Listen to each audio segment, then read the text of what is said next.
Good afternoon, everybody, and welcome to our webinar today. We have over 120 people already, and we're only a minute into time. So this is the Artificial Intelligence Week that QQI have organised, and we have a whole series of webinars across the week in association with the Irish National Academic Integrity Network, discussing what I suppose I have termed the AI squared problem, where we have two AIs. We have academic integrity and artificial intelligence, and the disruptive change that is provoking in it. So we're delighted that the team here have assembled a great series of presentations over the week, and that is based on the interest that we've received and the number of people that have registered, and that I can see the numbers already upticking here. So I'm delighted to introduce Professor Sarah Howard. Sarah is an Associate Professor in the School of Education in the University of Wollongong in New South Wales in Australia. Works in the School of Education there. Her research looks at the use of new technologies and data science to explore classroom practice and teacher change, specifically related to technology adaptation and integration in learning. Sarah is currently a visiting professor in the Free University of Brussels in the Interfaculty Department of Teacher Education. So she's almost on our time zone here. She's not the 12 hours that she would be forward of us if she was still in Australia. So we're delighted to have Sarah presenting here today. And Sarah's going to present on what she's termed a familiar but strange time, navigating artificial intelligence in higher education. So I'll pass that over to you, Sarah, please. Okay, thank you very much. I'm just going to share my screen here, and this is incomplete sound.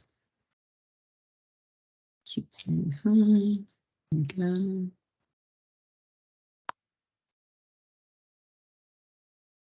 Apparently, I'm sharing something called PowerPoint Live, which is taking several minutes to integrate itself. I can see that, Sarah. So.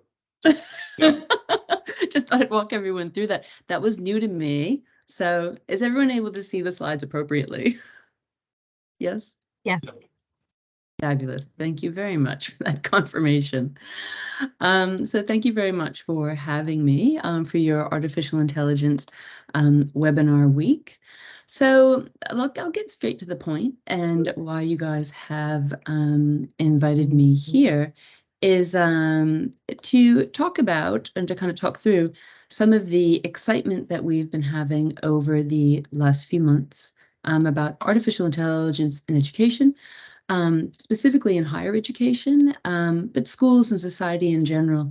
And in particular, we've had a lot of talk around the tool ChatGPT, which has really brought this moment to us. So it's really blown open the doors in terms of all of our kind of sitting up and paying attention to artificial intelligence and its relationship to higher education more broadly.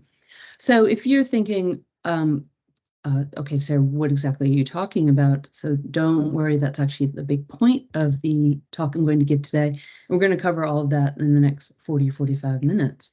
So most importantly, this new AI tool, ChatGPT, has caught our imaginations, particularly in relationship to how it's writing, that it writes. And in higher education, written assessments are kind of our lifeblood, but also text and how we generate text and things like that.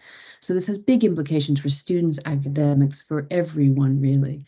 And really in higher ed, the idea of how to identify when AI is being used, how to manage its use, how to use it in general, how to think about it for students in teaching, and how to know just generally what to do with it. The answer to this question in a lot of cases is when we think about, again, what is AI? What are our students doing? It brings us to assessment. written assessments, but also other forms of assessments. But most importantly, to even get us to that point of assessment, we're really looking at what are our AI competences. So what do we know how to do, and what does the tool know how to do? So when we think about that, how do we respond to artificial intelligence in higher education? We develop AI competence. This means developing our skills, developing our knowledge and our attitudes about AI. So in this talk, we're going to look a little bit about how we respond as a body of professionals to new tools and to new AI in this instance, how we build our knowledge and we integrate this tool into practice. So really, most importantly, is that as a field, education has done this over and over and over again. So that's why, indeed, this is a familiar time, but it's strange because the technology is strange. We're in a new place, new kind of tool. But we have been navigating revolutionary digital technologies for about 120 years. So we're going to cruise through a little bit of that and think about how this might be similar or different and how we learned from this. So we're going to look at our revolutionary past just for a few slides, and then we're going to look at some competencies because we're a bit up in the air about AI competencies and what those might include. But importantly, it's going to take us to thinking about AI. What's the knowledge we need? What do we need to know how to do to be able to navigate this tool? And what do we know specifically about ChatGPT and this new kind of AI that's kind of run into our world? And then coming back to it, where do the competencies fit in terms of thinking about our critical component, which is assessment? Really ensuring that we have quality assessment, that we're measuring students. I don't want to say measuring so much, but we're asking them to acquire knowledge and to demonstrate knowledge that we want them to have and that we know it's them. All right, so let's start moving through our little journey here. So our Sarah, revolution. sorry to interrupt. I'm not sure if it's just me, but the slide does seem to be stuck on the opening slide. You know what? Oh Thank no, you very much. moving through. It's moving through now, so I can Yep. see the second slide now. So we respond Sorry to our about artificial. This I did tell you guys that this PowerPoint Live was a new event for me. I haven't quite had Teams do that to me before. So thank you very much for letting me know. I went through a whole presentation, and 40 slides later, someone told me I was still on the first slide. So thank you very much. So we're here. So we're going to look at our competences, our skills, knowledge, and attitudes. And we're going to look at that in terms of where we've been and how AI might be a bit different now. We're going to cover, as I said, a revolutionary past, some of our competencies, types of AI, generative specifically, we're going to focus on ChatGPT. What do we know about it? What do we need to know about it? How does it relate to our competencies as we move on to support to design quality assessment? So we're doing what we want to be doing. So we have quality work that we give for our students, quality designs, but also that we're getting quality responses from them. And that's a good, we know it's them and not a machine, which we can debate with it, how important that is. So in our revolutionary history, now that we're all on the same slide. So one thing that's really important is to understand is that, so education as we know it, and many of you will know this, began in the 19th century. We'll start there. And that's when we think about educational technology, our first technologies that were to revolutionize education came about in the early 1900s. So at that time, we have education. It is the students in the classroom facing the teacher, chalkboard, you're there, teacher speaking.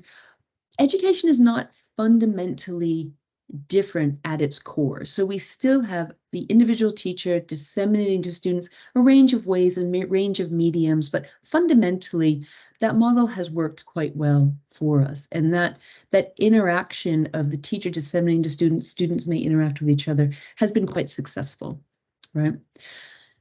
Since the early 1900s, we've had film enter the space, radio, television, the personal computer, the internet, social media, and now artificial intelligence. So let's walk through what each of them was supposed to have done and where we are with that.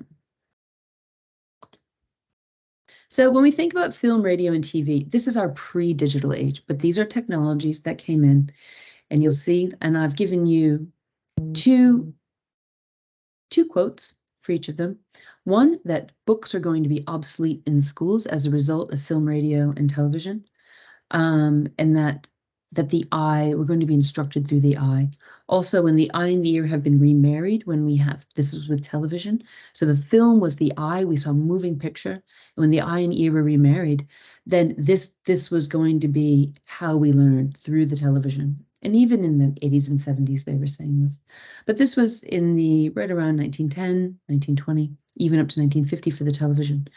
But the idea being that with each of these technologies, that education was going to be revolutionized. It was going to fundamentally change. We were going to be learning different, that students were going to be learning from these images.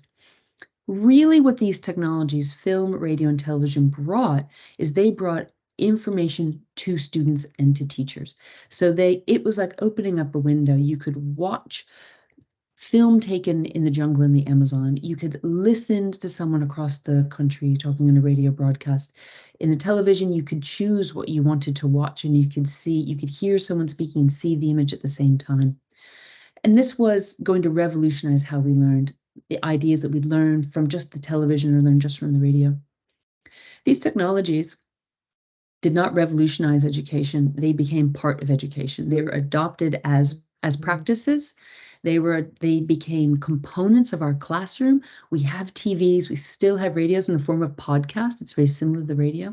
We have films that we watch. Now they're streamed on TV rather than the DVD or the VCR or how you watched it. But these technologies were integrated into teaching and learning. Now, when we go a little bit further and we go to the 70s, around the 70s and the 80s, PCs, personal computers, so the Apple IIe, when I was in school, came into school in the 80s, we played a game called Oregon Trail on it. And the internet came about and no one knew what to do with it because there's nothing on it except kind of GeoCities and Rainbow Rules in the 90s, and into social media in the 2000s.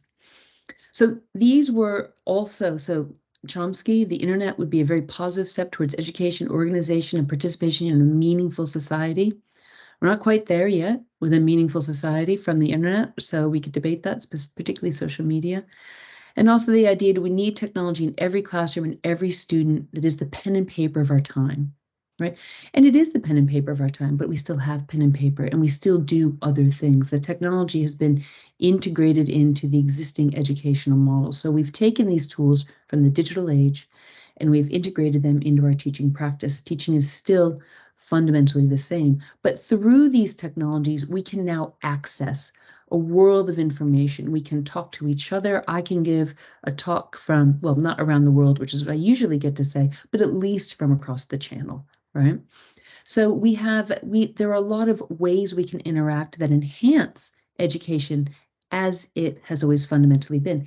Even in this format right now in Teams, I am presenting to you 100, 150 people in a way that is me, I can be the teacher, disseminating to you, but through a very complex medium, software that it took me 4 slides to find out I wasn't using properly. However, fundamentally the same model, the same transmission. We might interact in different kinds of ways, but this is how we're interacting. Now, when we think about artificial intelligence, it's the age of automation, is what we're calling it. I'm calling it. So this is, again, AI-driven software will finally deliver the promise of revolutionizing the way people teach and learn. AI has the potential to transform our education system, heighten the competitiveness of institutions, empower teachers and learners of all abilities. We've said exactly the same thing about every other technology. So what's interesting about it, with each of these technologies, artificial intelligence has been with us for quite a while. But now we're starting to see it more, the human-computer interaction of us using tools, digital technologies that have intelligent components, smart components, as we say, or interacting with, we can call it artificial intelligence. We're starting to feel it more. We're starting to realize it more. It's becoming more prominent in our society. And now with the ChatGPT tool, it has come quickly directly into our face. And now it actually compromises what we do, how we teach and learn, what we ask students to do. It's starting to butt up against that. And that's the crisis that we're in right now. So when we think about the revolution of it, the question is, will we have a revolution and dramatically change how we think about writing, how we think about artificial intelligence, how we think about teaching and learning? Or will we do what we've always done, where we absorb these new technologies? Education is a big beast. It's a large institution, and it's been a very successful model for a very long time. We have consumed technologies. The question is, will one come to us that is so powerful that prompts us to change the way that we think about teaching and learning? So for each era of technological change, new tools have been integrated into teaching and learning. We've always adapted it. We have all the tools I've just talked about. We use them every day in different formats. But to do this, to be able to integrate these technologies, to be able to use them to support our work, we have to develop a level of competency. We have to, in fact, figure out how to do it, right? We've been struggling with computers, software, and with the internet for decades now. We're still not 100% there on how to do it. Higher education, in terms of how we lecture, how we deliver, and what we want to do with these digital technologies. Interestingly, we just came out of another revolution after the pandemic, where we all went online and we all went, for the most part, it's looking like straight back to what we used to do before, but not quite. We have a couple of practices we've kept around. We have things we're toying with to think about how we can blend models, how students can work across different spaces. It has affected us. It hasn't revolutionized education, but it's affected how we think about what we do in education. And that's what these technologies have tended to do.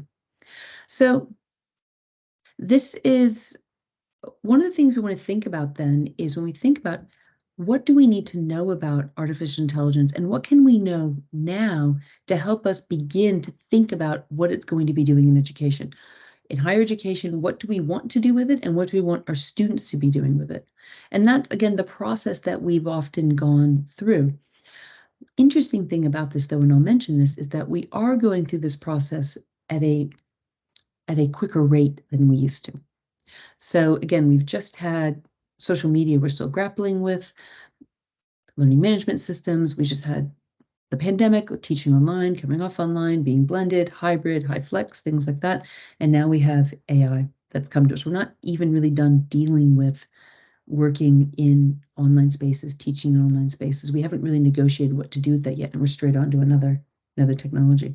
I do appreciate that some of these are folding over each other, but let's have a think about AI specifically, because that's the one that, again, is making us question what we are doing and what our students are doing. And so that puts what we value at risk. And so that's the one that's really caught our attention the most.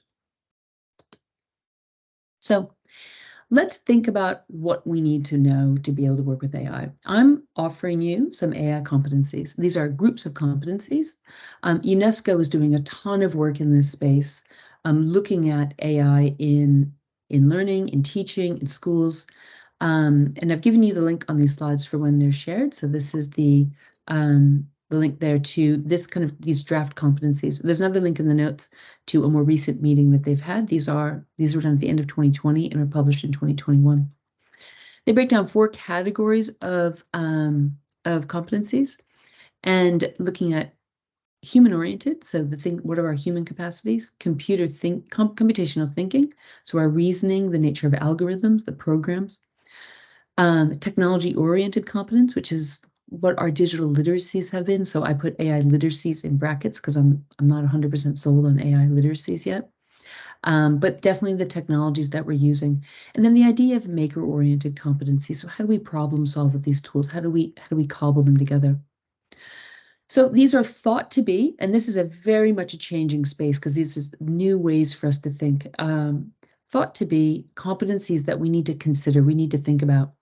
But I argue that to be able to work with, say, AI tools, just like with previous digital technologies, you in fact don't need a perfect understanding of it. You don't need to have a really powerful set of skills. You need to have some working knowledge. You need to have some of the basics and some of the fundamentals. And particularly in higher education, and what the primary concern is the idea of how these tools come in and how do they play out in assessment. So some of the basics that you need to be able to understand that there's some there's some core ideas that you can get away with. So let's have a look at that. Now, this is, many people in this audience will have a range of knowledge about AI. So I'm going to run through some very basics really quickly, but the point I'm making about this is that no matter what your level of knowledge is, so this is knowledge of AI, whatever your knowledge is in building your competencies, to understand that this is a very uneven field. People have incredibly different levels of understandings and very mixed things that they understand. And there's a lot of misconceptions.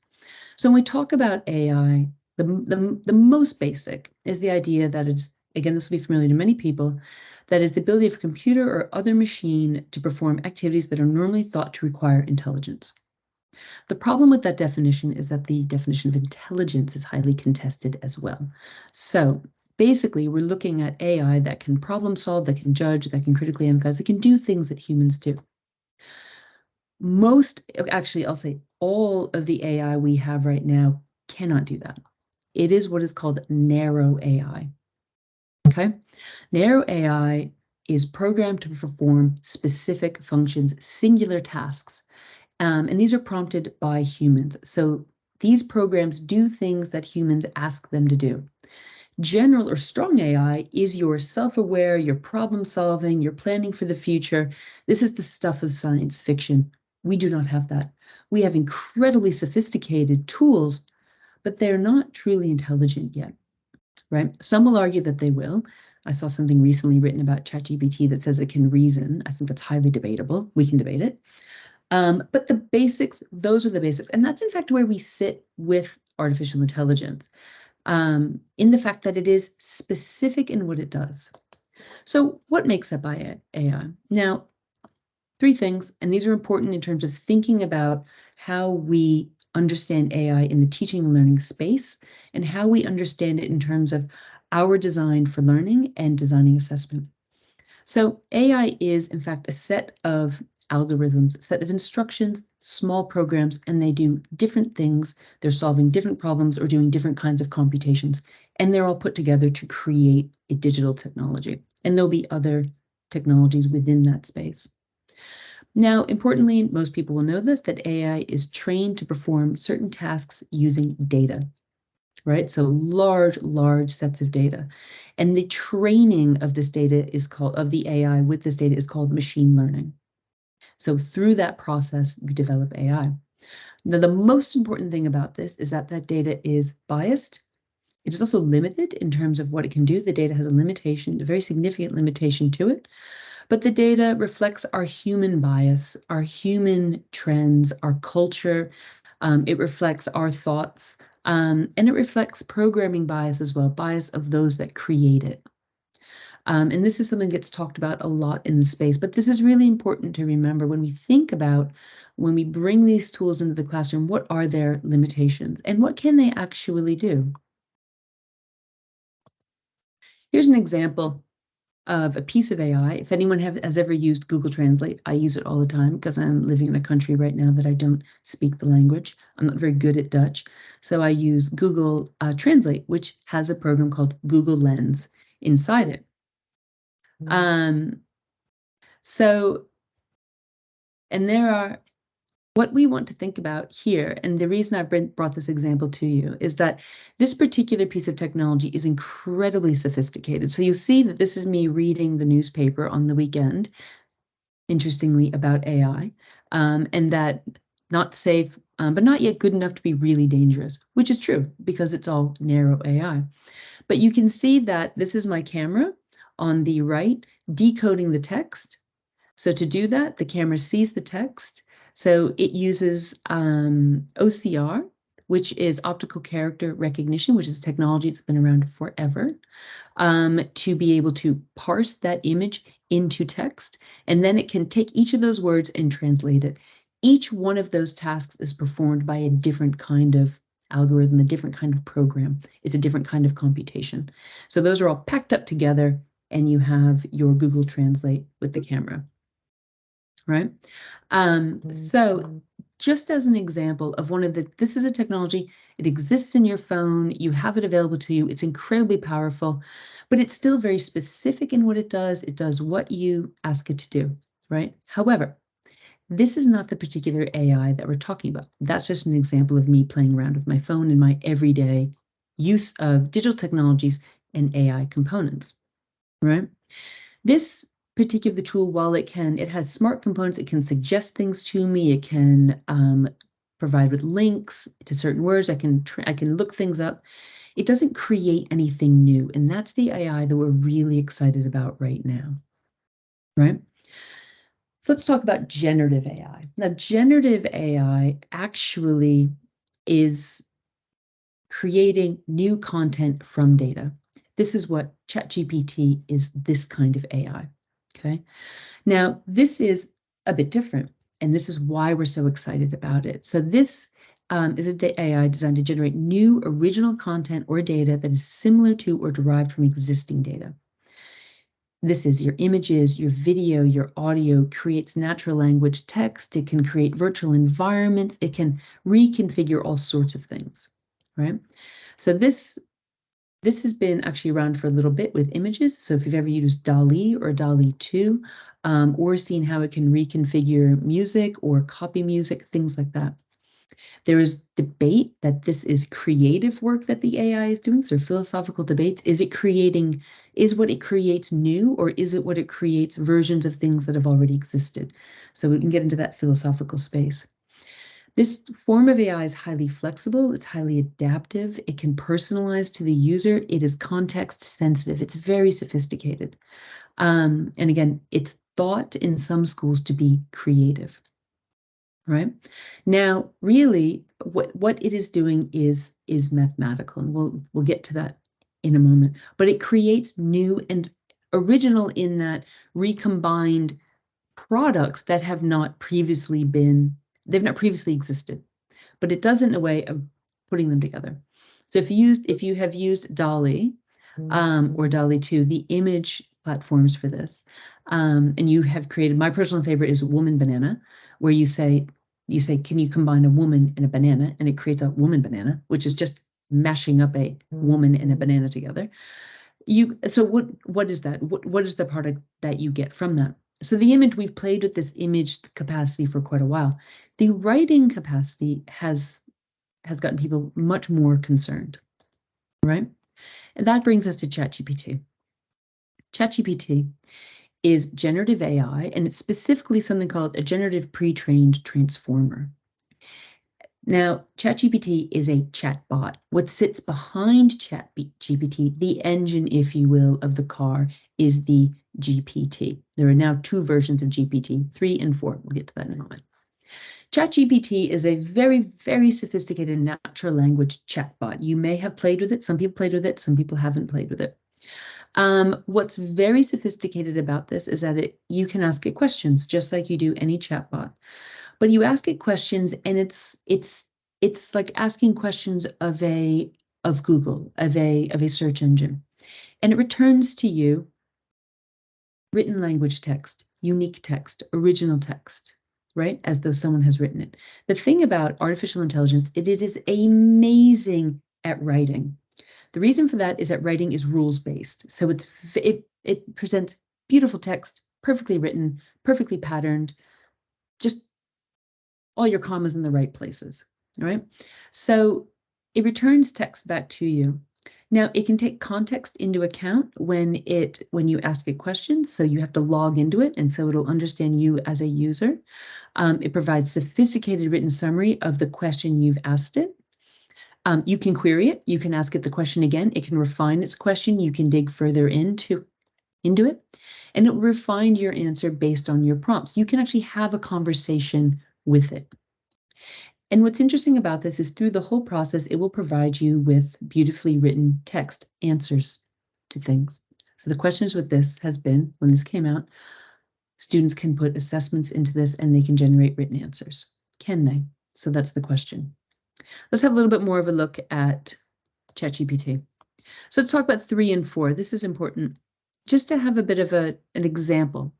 So I'm going to start to unpack for you, while it's a very, very powerful tool, There are things that are necessary to understand around it. We've just gone through nuts and bolts, your basic knowledge about AI, very basic. I'm not an AI engineer.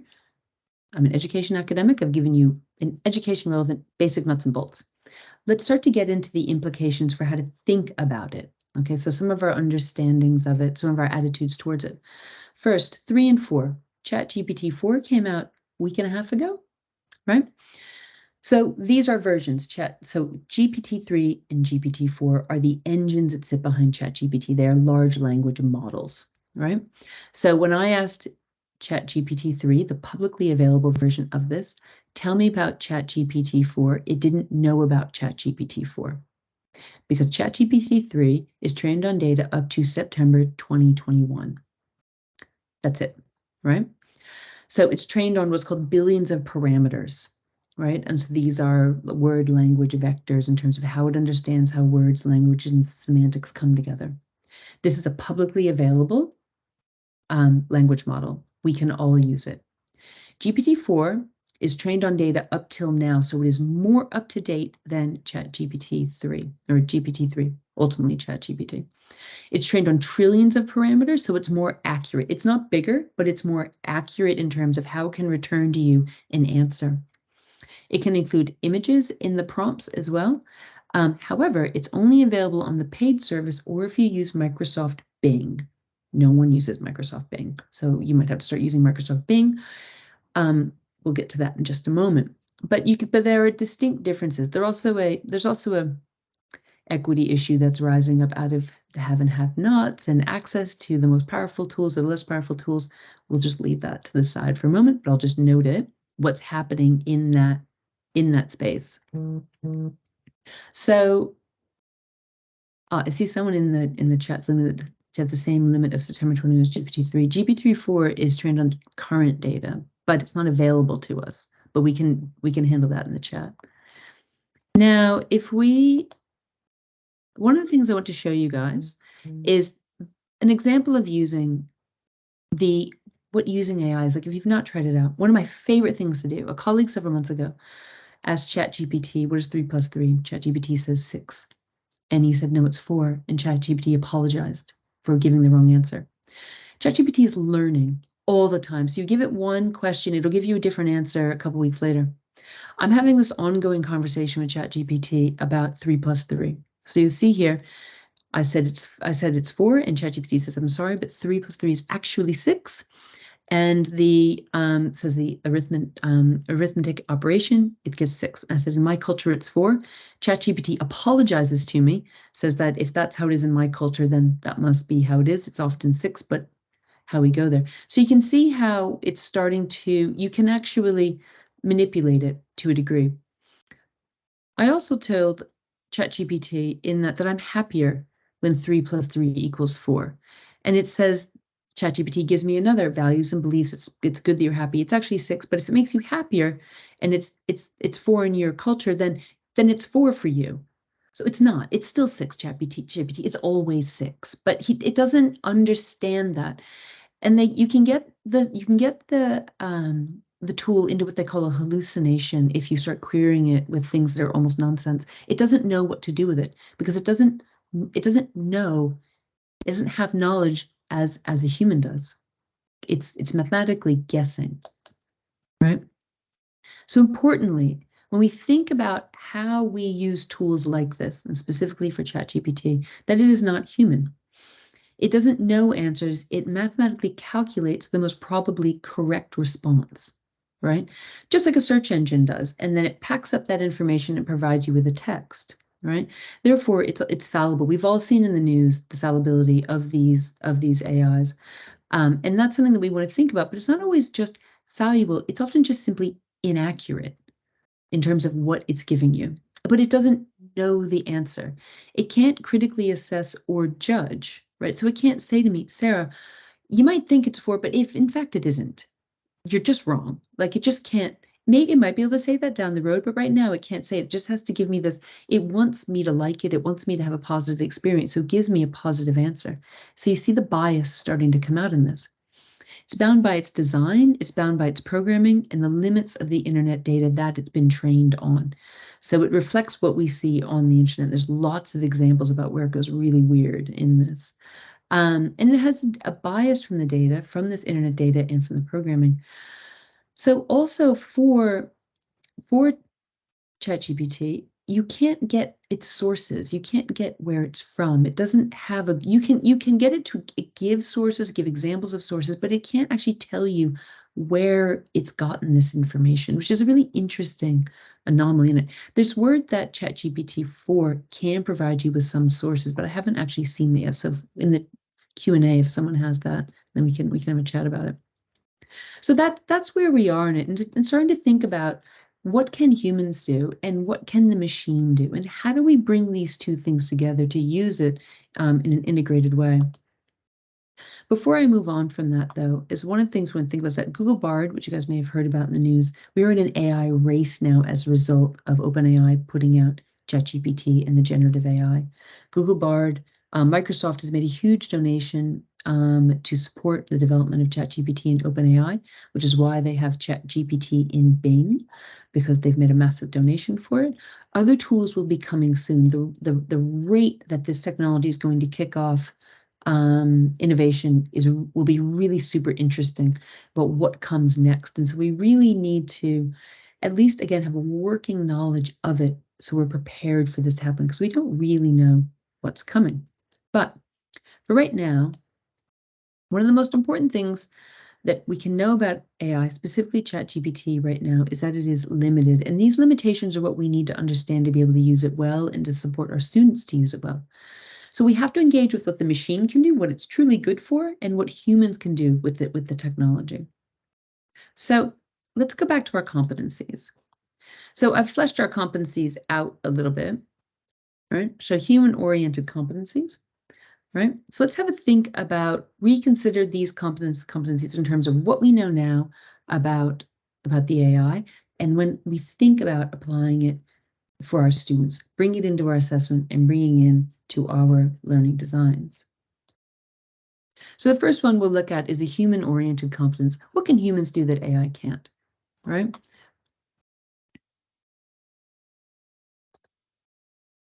So assessment for students, or just good assessment. My argument on this is that good assessment, good quality assessment, is still the best approach to thinking about how to create assessments that we know are assessing students, the assessments that aren't completed by ChatGPT or another AI. So things that we can do to design for humans. So again, understanding what the human can do. We'll have those our first stop. So one is aligning with discussion in the subject. So things that are aligned with our own human experiences, things that require us to draw on context and current events, where we connect with it, where we build on these ideas, where we extend our thinking, we critically engage. So things that in good assessment we should be doing anyway. So this is, again, principles of good assessment are in fact still the principles that are going to be the best result for ensuring that we are assessing what students know and what the machine can in fact contribute to it. Other aspects is our reflection, creative elements, and also creating detailed assessment criteria and assessment rubrics that are very specific. It would be difficult for the AI. It struggles to deal with specifics because, again, mathematically, it's going for your most probable answer. So it doesn't go really well into the nitty-gritty of any topic. But then after that, we have to know what we can do with the technology as well. How do we bring the two together? So how do we engage with AI? So what are our technology-oriented competencies? What are the AI that are appropriate for us? And what are the AI that we can use and that our students can use as well? I skipped ahead. So one of the ways, and this is just, I'm going to give you two examples. So working with our students is probably one of the best ways that we can begin to understand what their understanding of these new technologies are and how we can start to think about how we can use it together. So when we think about in your various disciplines of discussing the ethics and limitations of generative AI, which we've just gone through. One of the things that we suggest is evaluating a relevant artifact from your discipline generated by ChatGPT. So to experiment with it, to have a play with it, and then to actually have students deconstruct that, use it. So what elements of it can be used as a prompt for assessments? What components can they actually integrate into an assessment? And what is or isn't useful in the work that they do in any given subject or the work that they do in higher education to support their learning, to really support and to scaffold that engagement with that. And again, because some of it is useless, not all of it is right. Students have to critically engage with the texts given to them by the AI to be able to understand what in fact can be used. Many of you have probably done this. When I ran my own assessments through ChatGPT a few months ago, I found that I received assessments, the responses I received were the kinds that were just below a fail. They lacked detail, they lacked critical engagement, I have them linked to professional experience. It was unable to do this. I generally got the assessments that I get when students don't understand the fundamental principles that we're actually talking about. Only a surface level, cursory understanding of the main concepts. And that's what I've seen on all the assessments I've run through the tool. They come back to be quite thin. But there are things in there that can be used as thinking tools, as we say, cognitive agents, to help students think about starting assessments, to prompt discussion, for brainstorming, things like that. So this helping students walk through these tasks can help them understand how to use the tools, but also help you understand how students can use it and what the capabilities are. And as we all build our competence using it. And then the idea of how you bring this tool into the space of all the tools that you use. How do you problem solve? How do you create using this tool?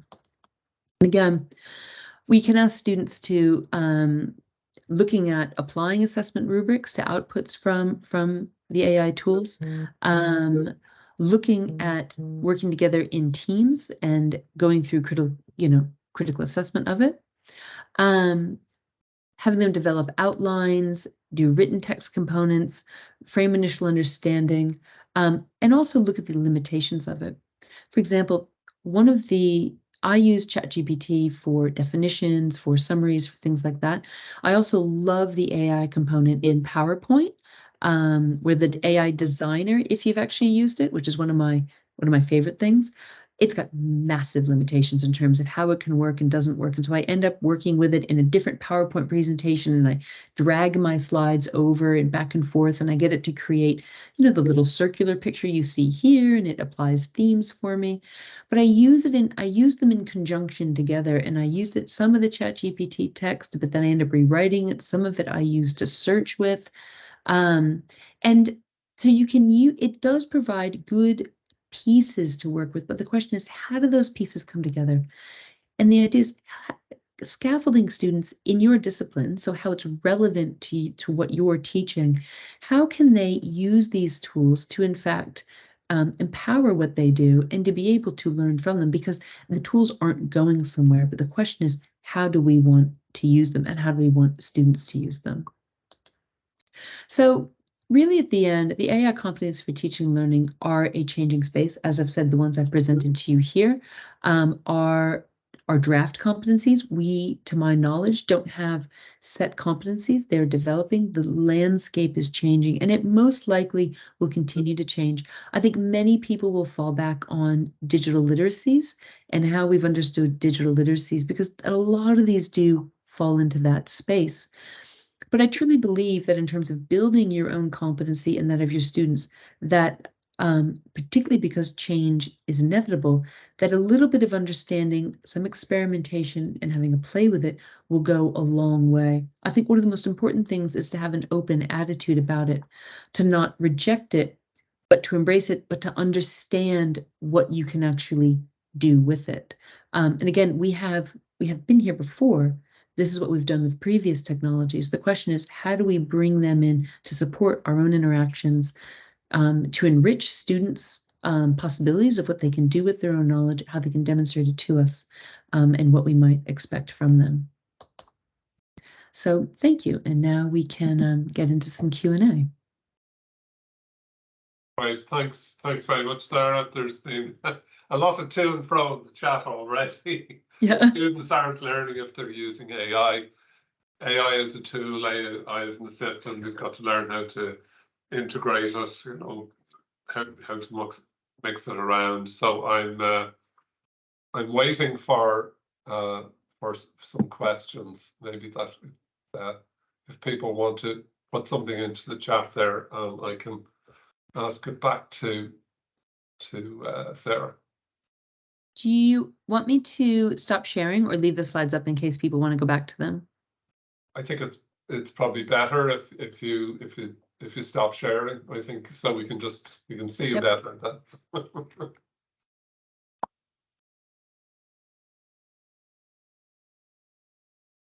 Excellent.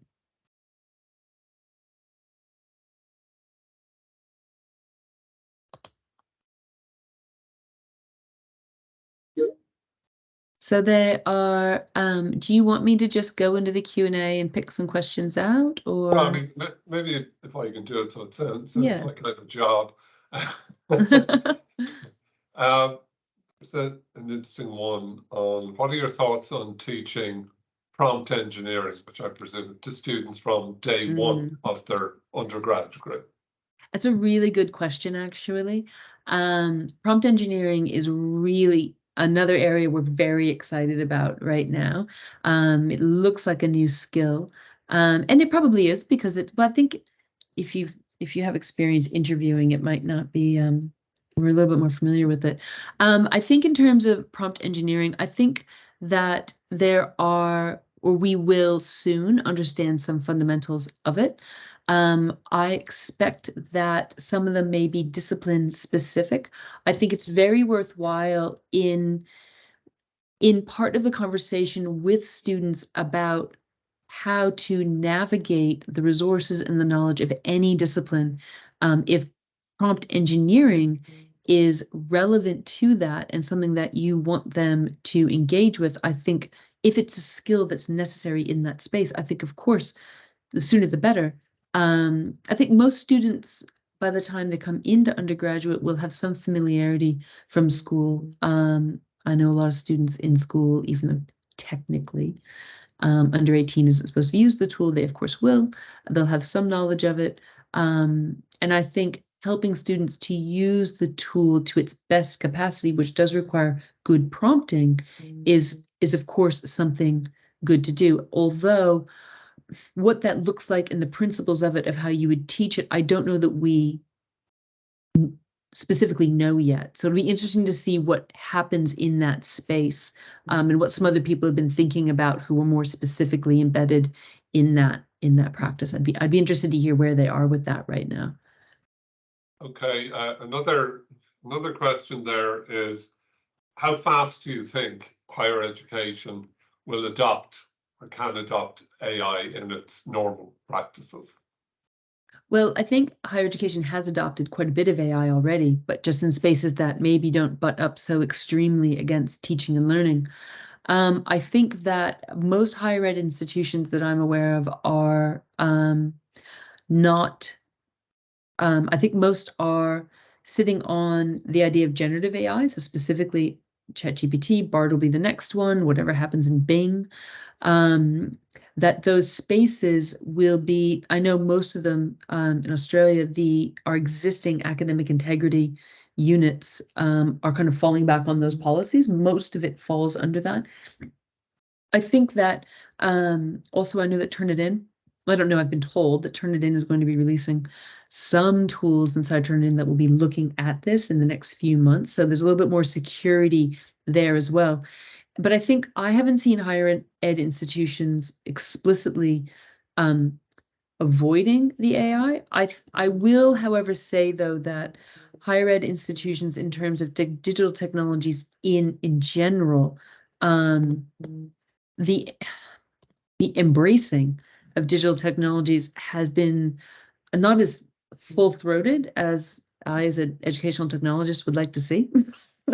And so I think that it will probably look similar to the way that we've embraced other things, which is, you know, if you're going to use it, you're going to use it, and if you're not, you're not. And there'll be some training available for it, but it's always been very kind of a open buffet in terms of what we use as higher ed instructors. And I don't see institutions embracing it formally because they don't typically do that with tools unless it's, you know, like WebEx or Teams and something that's an enterprise license or something like that. And just one of the questions there about citing GPT. I mean, my own sense is we don't allow Wikipedia as a citation in Ireland. We don't, at least the law schools don't allow you to cite citizens' information, but you then get to use the information for that to go further in the information. I think, I mean, the citation to me is it allows the person to find exactly what you said has come from. One of the other questions there from Dara Ryder, I think, is an interesting one. Have you baked AI or ChatGPT into your assessment design as yet? In other words, actually encouraging students to use it and get it. And what's been your experience on that? Well, it's early days. We're only in week 5 of the semester, so we'll see what I get, won't we? So my students and I had we did a lecture on it, and I walked them through it and I told them how it could be used. A lot of my students are international, so their English is second language learners. A lot of people, there's 2 debates about this. One, see it as just an opportunity for students to plagiarize, but I know immediately if my international students are plagiarizing English written text. I see it because the text is so wonderfully written as a very good potential to model good writing for them. And I've told them they can use it for brainstorming, for writing prompts. I'm happy to have them use it, but that my assessments are designed, they are so specific and they are so embedded in critical analysis of a particular aspect of technology, and you have to link it to your professional experience. You actually couldn't use ChatGPT to do that. You can use it for the background literature, for some key ideas, but the design of my assessment is such that there's no way ChatGPT could answer the assessment. So that's what I'm talking about. Like, you have to, and again, it's not that it was designed like that for ChatGPT. It was already like that because that's a priority in our degree that it's critical that students engage deeply with the literature, that they engage deeply with the ideas, that they link it to professional experience, and it also extends from the work they do in the class. So that's how we design. So it was easy. I ran my stuff through and I probably tidied up a little bit of language to make it clearer for students, tidied up my rubrics a little bit just to make it really tight. But overall, I'm more than confident that they can use it to support their developing understanding, but not to answer the assessment. Yeah, there's been a bit of to and fro on this isn't learning or they're not learning, but I think there's a better question there from a colleague of mine, Billy Kelly, which says, any thoughts on how higher education institutions should change to reflect what learning means in the context of sophisticated AI? And this is where we start to get to the idea that it may actually be revolutionary, because I think that would be revolutionary if we start to reconsider what is learning. And I think that's something that we've been slowly moving towards in terms of the idea of how do we engage with knowledge, with facts and figures, or critical engagement? What are we expecting students to do, and how do we learn from new text through new technologies? And I think that that's a really interesting question, and one that we don't know yet. I think there's potential there. Given that, and I think this started with our discussions about search engines, cutting and pasting from Wikipedia, that we've been building towards this idea of content versus knowledge. And is that content knowledge? I'm a big believer, and we can argue this, that when students have to work with the content they get to create a good assessment, that they are learning, but that I don't need them to, that it's, this from the ground up you know, like, you know, not to be too corny about it, but they can stand on the shoulders of giants as far as I'm concerned, because they have to understand what that is to be able to apply it properly. You know what I mean? Yeah. So I think there's a lot. I think there's going to be some interesting changes in that space, and it'll be interesting to see what happens in there as a result of these new technologies that will change very much how we engage with knowledge and what content means to us, and how we deal with it in higher education and assessment. Okay, quite a number of people have chipped in and said that the Turnitin release will be on the 4th of April. So April. Everyone is consistent in this. There are no disagreements on that. That sounds right. Yeah.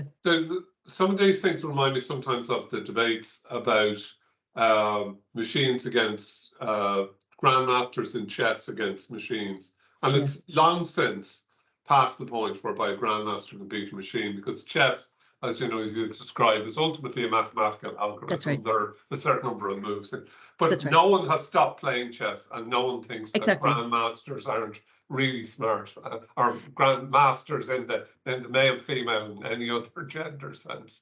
And that's and that's exactly right. Of course it can do it, because it is anything mathematical, it can do easily. There are X number of rules and you have X number of results. However, there is more going on there than just that. And that's what humans do. That's where humans are in that space. The question is, how do we bring them together? And I think that's the really interesting question now.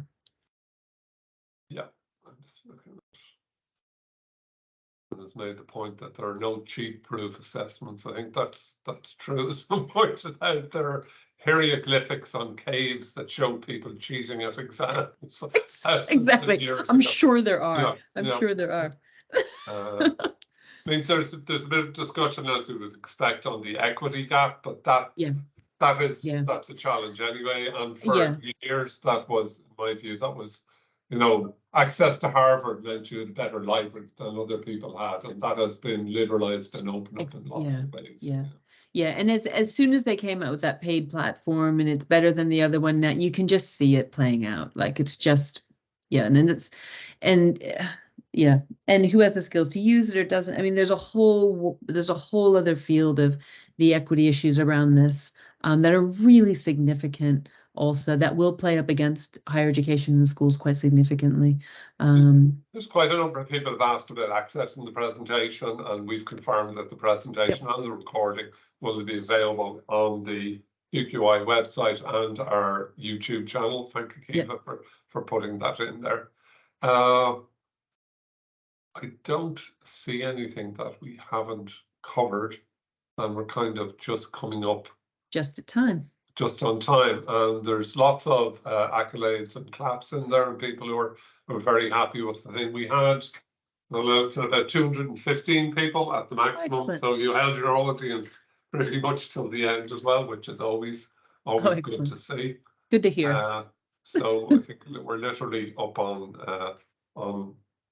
4 o'clock. So a great way to start the week. I found that very interesting, as I thought I would. It's prompted a lot of discussion and debate. I think, to me, some people initially tried to close down, just like the Luddites tried to close the machine, or Canute tried to stop the sea. Although in both those cases, there were nuanced and subtle parts to it as well, as far as I know. I think the debate is an interesting thing to have, and I think it's more about how we use this, how we can use people to instruct it, how can make our lives easier without necessarily losing the thing in it. So can I thank you very much, Sarah, for your contribution, which was very well received. Thanks to everybody who has listened in, and to those who provided the questions in the chat forwards and backwards. And can I wish you all,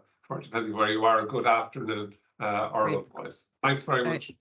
Thanks so much. Bye. All right, bye.